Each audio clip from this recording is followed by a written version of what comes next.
Assalamualaikum warahmatullahi wabarakatuh. Perkenalkan, nama saya Muhammad Hidayatullah. Saya kuliah di STAI Ana2 Kuala Tungkal. Saya mengambil jurusan Pendidikan Agama Islam semester 3. Sebelumnya saya ucapkan selamat datang di YouTube saya.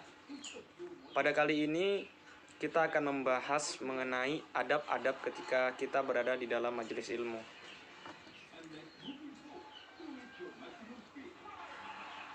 Ketika kita menghadiri majelis ilmu, hendaklah kita memiliki adab.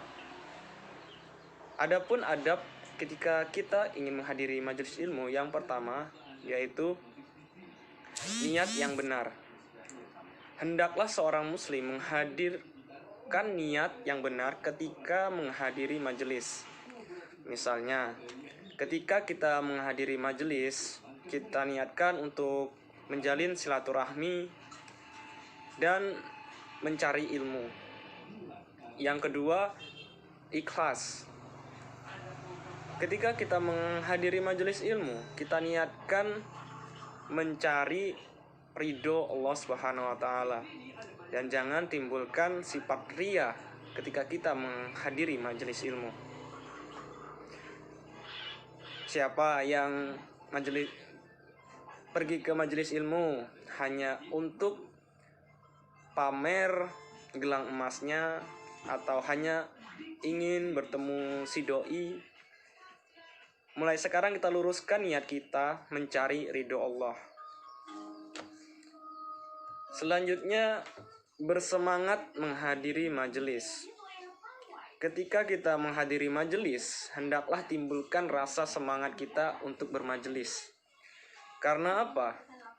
Ketika kita bermalas-malaskan menghadiri majelis, maka ketika kita di dalam majelis, kita tidak fokus, dan badan kita di majelis dan pikiran kita entah di mana-mana. Selanjutnya, tidak terlambat.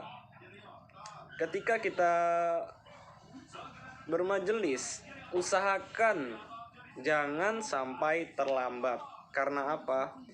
Karena ketika kita terlambat, misalnya guru kita sudah menerangkan panjang lebar, di situ kita baru hadir, maka ilmu yang kita dapatkan tidak seutuhnya dan bisa menimbulkan kesalahpahaman. Selanjutnya, berhalaqah atau membentuk lingkaran ketika duduk dan berkumpul serta tidak bercerai-cerai. Ketika bermajelis, hendaklah kita mengatur duduk kita berbentuk lingkaran. Majelis yang diadakan oleh para nabi, majelis yang diadakan oleh Nabi Muhammad SAW bersama sahabatnya adalah majelis halaqah atau berbentuk lingkaran. Posisi bermajelis lebih memungkinkan para hadirin untuk saling berhadapan. Selanjutnya, mengucapkan salam kepada orang yang berada di majelis ketika masuk.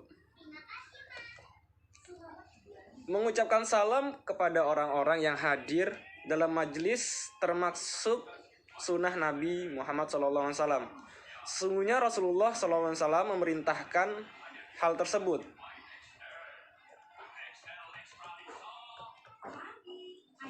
Beliau bersabda, "Jika salah seorang dari kamu mendatangi majelis, hendaklah ia mengucapkan salam. Lalu duduklah jika ia ingin duduk.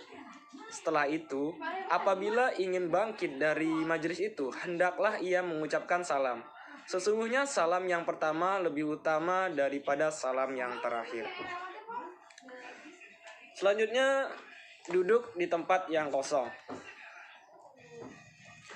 Apabila orang memberikan tempatnya, hendaklah seorang duduk di situ. Jika tidak demikian, maka kita harus mencari tempat yang kosong. Kita tidak boleh memisahkan antara orang yang sudah terlanjur duduk berdua. Misalnya si A dan si B duduk berdampingan. Kita pisahkan berduanya, maka kita tidak boleh. Apabila seorang dari kamu mendatangi majelis dan diberikan tempat kosong, maka hendaklah ia duduk di situ. Adapun jika tidak, hendaklah ia mencari tempat yang lebih longgar, yang ia lihat lalu duduk di situ. Selanjutnya, melapangkan dan meluaskan majelis, sebagaimana yang disebutkan dalam firman Allah Subhanahu wa taala yang artinya, "Hai orang-orang yang beriman, apabila kamu dikatakan padamu, berlapang-lapanglah dalam majelis, maka lapangkanlah, niscaya Allah akan memberi kelapangan untukmu.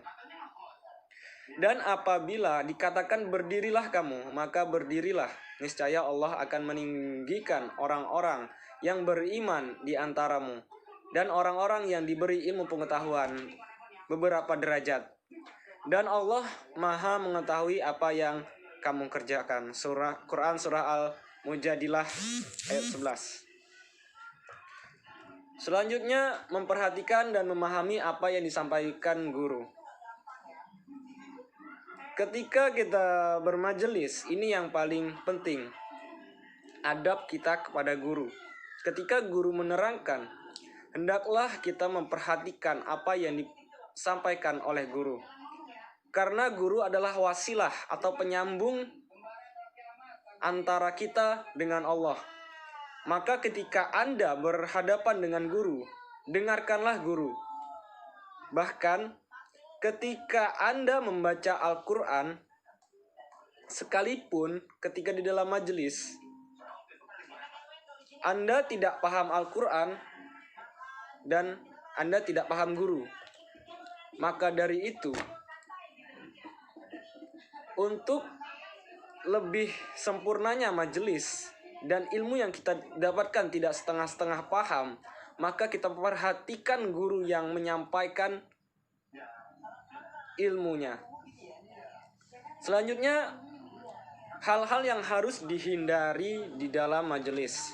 Yang pertama, menghadiri majelis yang di dalamnya terdapat kemungkaran.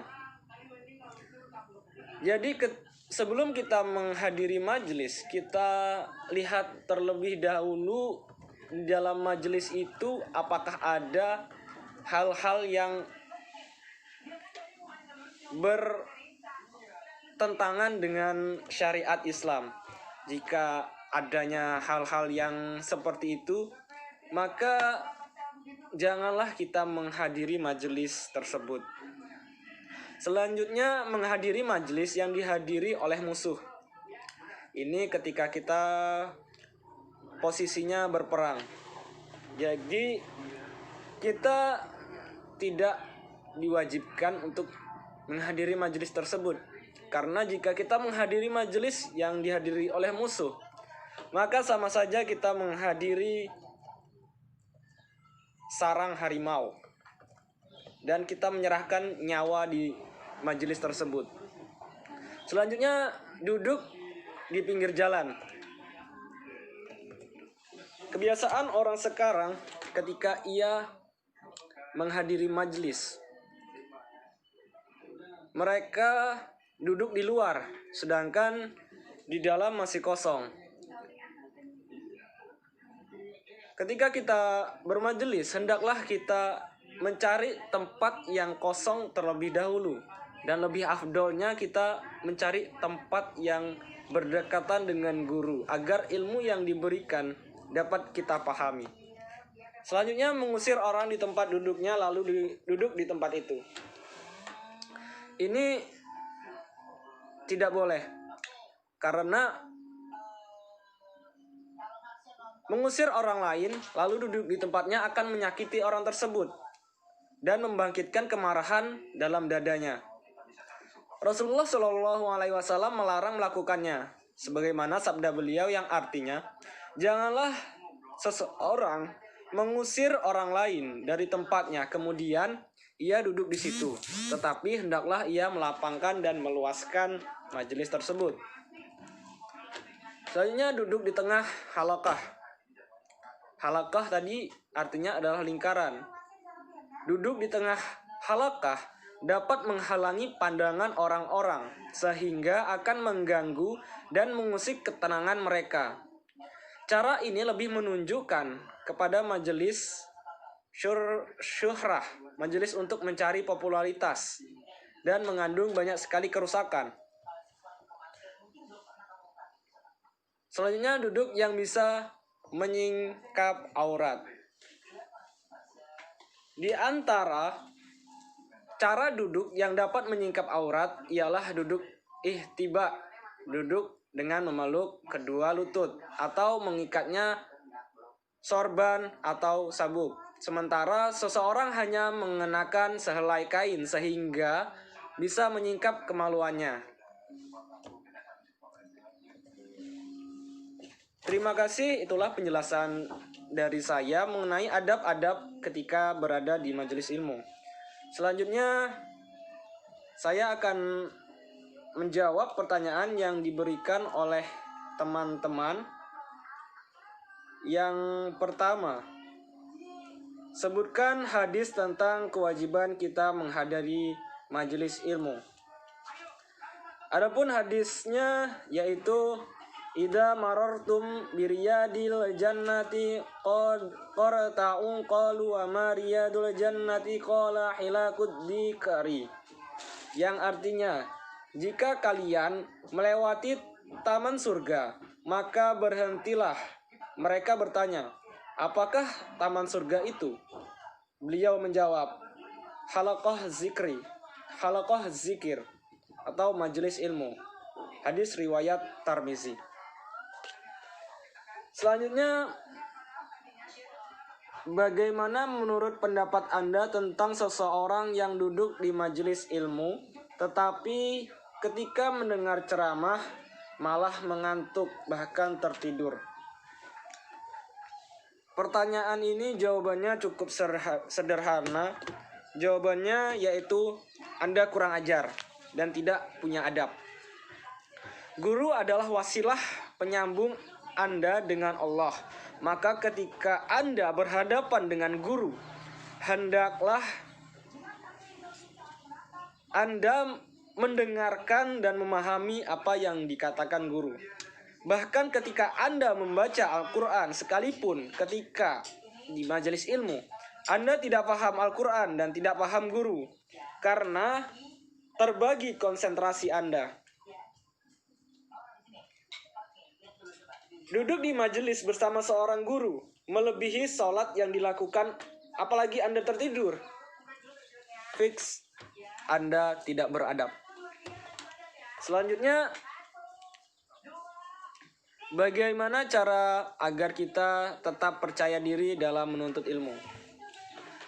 Cara kita agar tetap percaya diri dalam menuntut ilmu yang tadi sudah saya jelaskan, dengan semangat dalam menghadiri majelis ilmu. Ketika timbulnya rasa semangat di dalam diri kita, maka kita akan tidak mudah putus asa dalam menerima apa yang disampaikan oleh guru kita. Karena itu, kita bisa menimbulkan rasa percaya diri kita untuk memahami apa-apa yang disampaikan oleh guru. Kuncinya semangat. Selanjutnya, di sebuah majelis ada seseorang yang memberikan tempat duduknya kepada orang lain. Namun hal itu ia lakukan semata-mata untuk riya. Bagaimana menurut Anda? Jika di majelis itu masih ada tempat kosong dan kita ingin memberikan tempat duduk kita misalnya kepada guru kita atau kepada orang yang kita sangat hormati, maka itu boleh-boleh saja. Dengan catatan masih ada tempat duduk untuk kita. Dan saya rasa memberikan tempat duduk kepada orang yang kita hormati atau orang yang lebih tua itu boleh-boleh saja. Selanjutnya, pertanyaan selanjutnya, bagaimana cara kita menegur orang yang ribut di dalam majelis? Cara kita menegur orang tersebut ketika kita berada di sebelahnya, maka kita